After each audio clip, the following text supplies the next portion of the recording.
I've chosen to be a lot more thoughtful about my world around me rather than, blissful ignorance. It depends on who I'm with, though, because sometimes it's really fun to let the guard down and just be stupid and just make dumb Zany jokes. and wacky. Oh boy, Zooey mama, Diary of a Wimpy Kid. That kind of stupidity. But I've chosen to think, and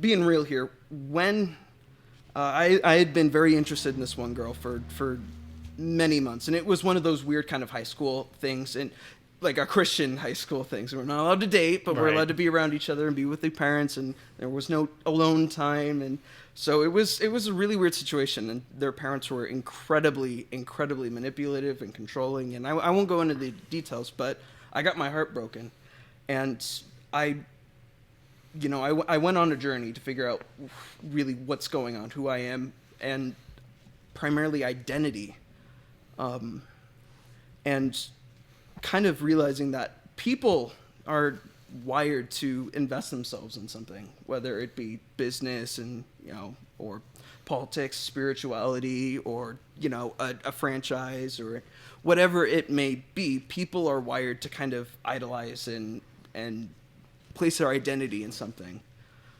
Okay. So when it comes to me in that situation, I kind of realized that I had placed all of my identity in this one person. So whenever anything good was happening, I was as high and happy as I could be. I was on top of the world.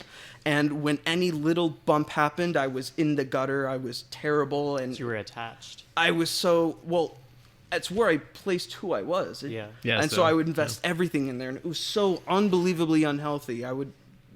Everything revolved around, reading texts and getting face to face and who are they talking to, and it when that ended, it very much broke me because that's who I was, and that ended. Then you got to figure out who you are after. Exactly. So it was in that journey that I leaned on my Christianity and, how I was raised and my, biblical teaching, if you will. But I was at a point where I'm like, yeah, I know these things, but none of it really has touched me. They don't impact me. They're just, from my perspective, they're just rules and guidelines, and it feels like everybody who believes them is just sticking their heads in the sand. I don't get it. Like, what the heck is up with this? And so I took my own journey of researching this, going and listening to as many preachers or different perspectives, but